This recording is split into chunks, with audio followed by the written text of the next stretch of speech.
আসসালামু আলাইকুম রাহমাতুল্লাহ। দূরে এবং কাছে যে যেখান থেকে আমার ভিডিও দেখছেন, আশা করি প্রত্যেকে ভালো আছেন, সুস্থ আছেন, নিরাপদে আছেন। আলহামদুলিল্লাহ, আমিও ভালো আছি মহান আল্লাহ তাআলার অশেষ রহমতে। প্রতিদিনের মতো আজও নতুন আরও একটি রান্নার রেসিপি নিয়ে আপনাদের মাঝে হাজির হলাম। পুরাটা ভিডিও স্কিপ না করে দেখার অনুরোধ জানাচ্ছি। আমার শহরমা খাওয়ার ইচ্ছা হয়েছিল, তাই ভাবলাম বাসায় ট্রাই করি। যদিও বাজারের মতো পারফেক্ট না হোক, কিন্তু খেতে কিন্তু বেশ দারুণ মজাই হয়েছিল। তো যাই হোক, চলুন রেসিপিটা শুরু করি। এখানে আমি আটা নিয়েছি 1.5 কাপ পরিমাণ, 2 চামচ চিনি, 2 চামচ ঘি, তারপর স্বাদমতো লবণ দিয়েছি। এবার হাতে মেখে সবগুলো মিশিয়ে তারপর আমি ইস্ট দিচ্ছি, কারণ লবণ আর ইস্ট একসাথে লেগে গেলে ইস্ট অ্যাক্টিভ হইতে চায় না। আর এখন কুসুম গরম পানি দিয়ে আমি হাতে মথে নিচ্ছি।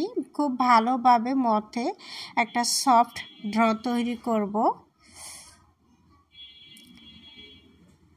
তো এখানে রুটি বানানোর জন্য আমি ব্যাটারটাকে রেডি করে ঢেকে রেখে গেলাম 1 ঘন্টার জন্য। এখানে চিকেন নিয়েছি, বুকের অংশটা কাটা ছাড়া ছোট ছোট কিউব করে কেটে নিয়েছি। এখানে দিয়ে দিয়েছি আধা চামচ পরিমাণ আদা বাটা, আধা চামচ পরিমাণ রসুন বাটা, আধা চামচ পরিমাণ দিয়েছি গোলমরিচের গুঁড়া, 1 চা চামচ পরিমাণ লাল মরিচের গুঁড়া, তারপরে 1 চা চামচ পরিমাণ ধনিয়া গুঁড়া, 1 চা চামচ পরিমাণ জিরা গুঁড়া, তারপর 2 চামচ পরিমাণ দিয়েছি টক দই, 4 চামচ পরিমাণ দিয়েছি টমেটো কেচাপ।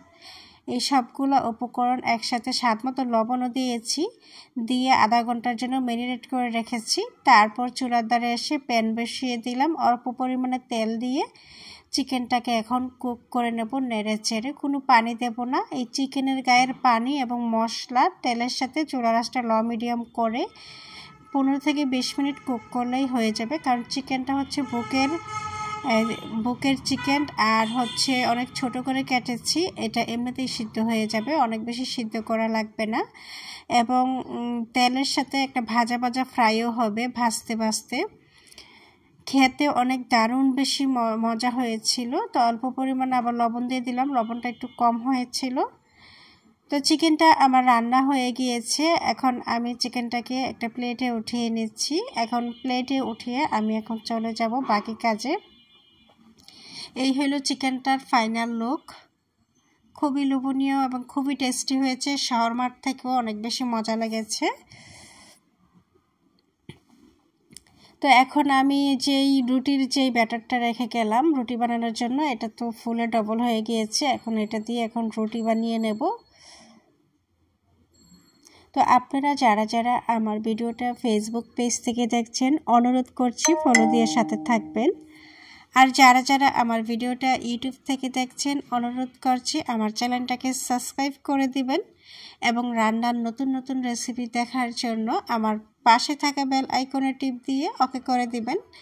যখনই আমি রান্নার কোনো নতুন ভিডিও আপলোড করব, আপনার কাছে নোটিফিকেশন চলে যাবে। তো আমি যতগুলা রুটি বানাবো ততগুলো রুটিকে গোল গোল করে শেপ দিয়ে নিয়েছি। শেপ দিয়ে নিয়ে এখন রুটিগুলো ভেলে নিচ্ছি। তো যেহেতু আমি সবগুলা রুটি একসাথে ভেলে আবার একা আমি ছেঁকতে যাব রুটিগুলো, তাই একা মানুষ আমি এখানে কাগজ কেটে নিয়েছি। কাগজ দিয়ে একটা রুটি রেখে তারপর আরেকটা রুটির উপর রাখবো, তা না হলে কিন্তু রুটিগুলো লেগে যাবে। তাই আমি এভাবে করছি। যদি এরকম হতো একজনে বেলে দিচ্ছে আর আরেকজনে ছেঁকে নিচ্ছে তাওয়ার মধ্যে, তাহলে প্রবলেম ছিল না। কিন্তু আমি একজনেই রুটিগুলো বেলছি এবং ছেঁকবো, তাহলে লেগে যাবে একসাথে রাখলে, তা না হলে অনেক বড় প্লেটে রাখতে হবে। তাই আমি এই কাজটা করেছি। আপনারা চাইলে এই টেকনিকটা অ্যাপ্লাই করতে পারেন। তো রুটিগুলোকে আমি ছেঁকে নিচ্ছি আর একটু একটু করে ঘি দিয়ে ভেজে নিচ্ছি। ঘি দিয়ে এভাবে নান রুটি খেতে আমার কাছে ভীষণ ভালো লাগে। কে কে পছন্দ করেন কমেন্ট করে জানাবেন। নান রুটিটা আরও একটু ভার হয়। তো আজকে আমি শহরমা রেসিপি করব, তাই একটু পাতলা করেই করেছি, বেশি একটা ভার করি নাই।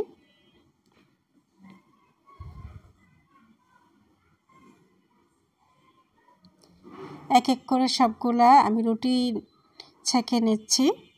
তো রুটি ছাঁকা হয়ে গেলে চিন্তা করলাম একটু মেয়োনিজ বানায় নেই। তাই একটা ডিম নিয়েছি, একটু লবণ দিয়ে দিলাম, কতগুলো রসুনের কোয়া দিয়ে দিলাম, আধা চামচ পরিমাণ গোলমরিচের গুঁড়া, 2 চামচ পরিমাণ চিনি, 2 চামচ পরিমাণ গুঁড়া দুধ, তারপরে ভিনেগার দিয়ে দিলাম 1 চামচ পরিমাণ, এখানে সরিষা বাটা দিলাম 1 চামচ, লেবুর রস দিয়ে দিচ্ছি 1 চামচ পরিমাণ, আর রেগুলার রান্নার খাওয়ার তেল দিয়ে দিলাম 1 চামচ পরিমাণ। দিয়ে এখন এটাকে আমি ব্লেন্ডারে বিট করে নিচ্ছি। প্রায় 3-4 মিনিটের মতো এটাকে আমি ব্লেন্ডারে মিক্সারে বিট করে নিয়ে এসেছি। এই যে এটা হলো মেয়োনিজটা আমি ফার্স্ট টাইম বানাইছি এবং শহরমা আমি তো শহরমা বলছি, মানে শহরমার মতো অনেকটা টেস্ট হয়েছে তাই। তো এটা যে কোনো নাস্তা ডিনারে রাখলে কিন্তু খুবই ভালো হয়, অনেক বেশি টেস্টি হয়। তো আমি একটু আবার আমার মেয়েকে দেওয়ার জন্য একটু পরিবেশন করছি যে শহরমা রেসিপি, দেখো আমি কীভাবে বানাচ্ছি, এবং আপনাদেরকেও দেখানোর জন্য একটু ভিডিও করলাম। যেভাবে রেস্টুরেন্টে করে ফোল্ডিং সেভাবে না পারলেও আমি আমার মতো করে ফোল্ডিং করে নিয়েছি এবং খেতে কিন্তু দারুণ হয়েছে। তো যাই হোক, আপনাদের কাছে কেমন লাগলো আমি যে শহরমা রেসিপি করেছি অবশ্যই কমেন্ট করে জানাইবেন, এবং আপনারা চাইলেও এভাবে বানায় খাইতে পারেন। যাই হোক, আজকের মতো আল্লাহ হাফেজ।